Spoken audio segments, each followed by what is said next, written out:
आणि लाडक्या बहिणीचे पैसे भावांनी लाटले, ज्या पुरुषांनी पैसे घेतले त्यांना सोडणार नाही असा इशारा उपमुख्यमंत्री अजित पवार यांनी दिलाय।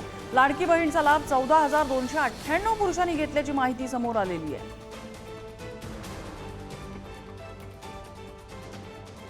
लाडक्या बहीण योजनेचे पैसे काही पुरुषांनीच घेतले, हे चालणार नाही, त्या पुरुषांना सोडणार नाही।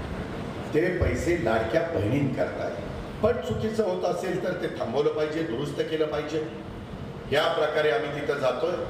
आज 45,000 कोटी रुपये वर्षाचे, मी 7 लाख, यंदा 7.5 लाख कोटीचा अर्थसंकल्प राज्याच्या करता सादर केला, पुरवणी मागण्यांच्या सहित। आता त्याच्यात 45,000 कोटी माझ्या लाडक्या बहिणींना जातात वर्षभरात।